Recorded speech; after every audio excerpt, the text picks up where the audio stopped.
السلام عليكم ومرحبا بكم في قناتكم سونيا بيسترو. اليوم راح نديرو جاتو تري فاسيل.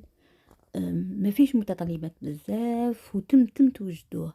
ما تطلعوا لا بات بالبيتران ولا الباتور ما والو. السر تاعو انه تسخنوا الحليب هو اللي يخليه يطلع. فيه خوخ مصبر ولا ما تقدروا ديروه بخوخ يكون جديد يعني تاع وقته. دوكا باسكو ما راناش في وقت الخوخ سي بور سا درت الخوخ تاع لي بواط. واش عندنا في المقادير؟ عندنا كيلا بيض، كلش كيلا غير الزبده ولا الزيت نص كيلا، الكغا يعني نص كيلا. الوغ عندنا كيلا بيض، كيلا سكر، كيلا حليب، نص كيلا زبده ولا زيت واش حبيتو ديروا، كيلا فرينه وكيلا مكسرات. ولا تقدروا الا ما حبيتوش ديروا مكسرات ولا ما كاش في الدار تقدروا تعوضوها بفرينه، معناتها 2 كيلات فرينه. نعاودوا المقادير. عندنا كيلا بيض، كيلا سكر، كيلا حليب، نص كيلا زبده، 2 كيلات فرينه ولا كيلا فرينه وكيلا مكسرات، كاوكاو، لوز، نوازات. واش عندكم؟ انا هنا درت اللوز بقشورو. عندنا علبه تاع باش مصبر، خوخ مصبر. عندنا كيس خميره كيميائيه، مغرفه خل، ان بانسي تاع ملح ولافاني. انا هنا درت الزيت الاساسي لافاني ولا لافاني اون بودر ليكيد واش عندكم لافاني. نبدا مباشره بالكيفيه، سهله جدا ودي بزاف بنينه وبريزونطابل. على واش عندنا في الكيفيه؟ راح نديرو كلشي مع بعض غير الحليب حتى نسخنوه مع الاخر باش نديرو البيض، نديرو عليه السكر. الكيله تاع البيض فيها 4 حبات الا كانوا صغار و5 حبات الا كانوا كبار.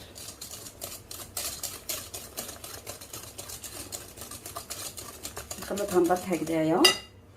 نزيدو عليهم نص كيله تاع زبده قلنا ولا زيت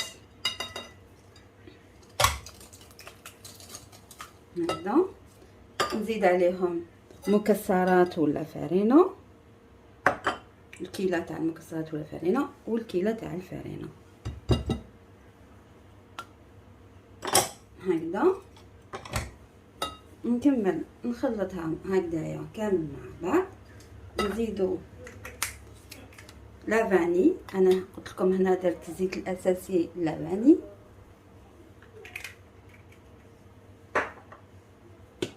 ان بانسي سال، انا هنا درت لا فلور دو سيل، صح الملح تاعك نورمال. الخميره الكيميائيه اللي وزنها 10 غرام، الخل، ونخلطو كل شيء.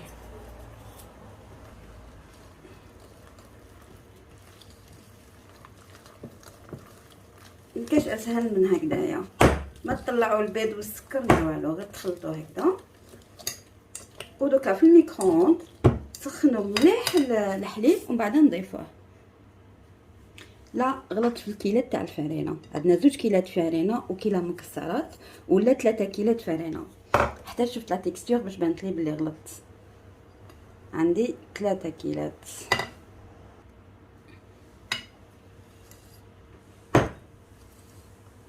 تجي هكذا جوغ اون بات ومن بعد نزيدو لها الحليب سخون. سمحوا لي على الغلطه.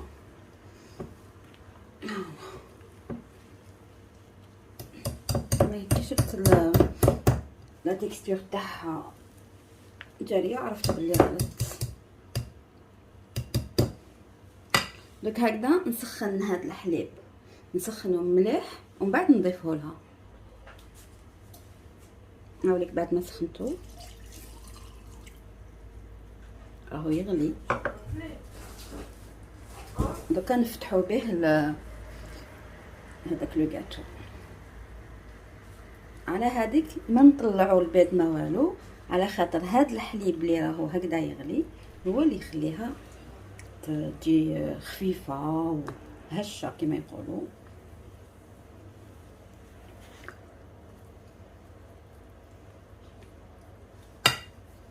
هذا ما كان سهله، كنتم توجدوها للقهوه ولا الا جاوكم ضياف ولا تحبوا دوها فيتكم تانيك ضيافه تجي هايله. فوالا دوكا نجيب فاش نفرخها لو مول. الفوغ راهو شاعل على درجه حراره 160 شالور تورنونت الا كاينه، سينون ندهن المول تاعي بالزبده هكذا، ندهنو مليح.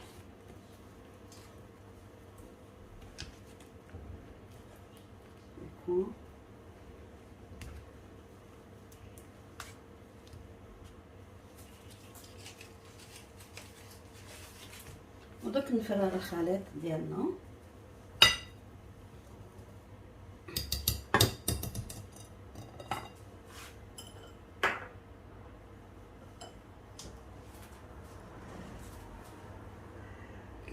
فيلمي تنشوف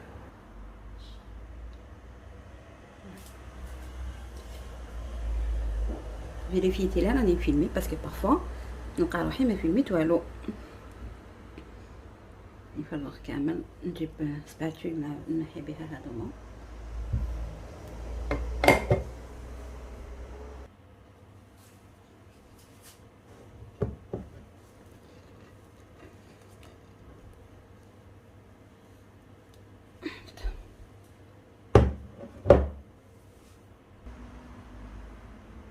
ودوكا نقطع الخوخ المعلب بهاديه، هذه تاع البيض اللي كامل تعرفوها، نحط بالوحده نقطع هكذايا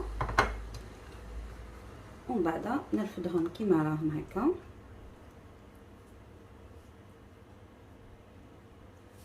ونعاود نسقمهم هنايا، نحطهم كيما راني حابه انا، وحده على وحده ولا كيما تحبوا.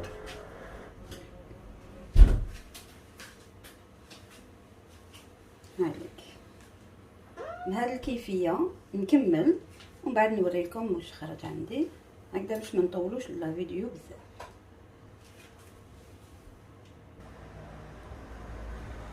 هايلك بعد ما درت لها كامل الخوخ بهذه الاداه، ننصحكم تستعملوها، تقطعها لكم شرائح قد بعضها وفيت في. الوغ درت لها الخوخ ودرت لها لوزيفيلي هكذا في لي كوتي، تحبوا ما ديروش لي زيفيلي لصقوهم مليح. انا بالعاني نخلي شويه وندير لوزيفيلي باش تكفيكم اون بواط ان اي دو. هادوما يفكروا باللي كاين اللوز داخل لاباط، واذا ما حبيتوش ديروا هاد اللوزيفيلي قلت لكم تلصقوا برك الخوخ مع بعضها.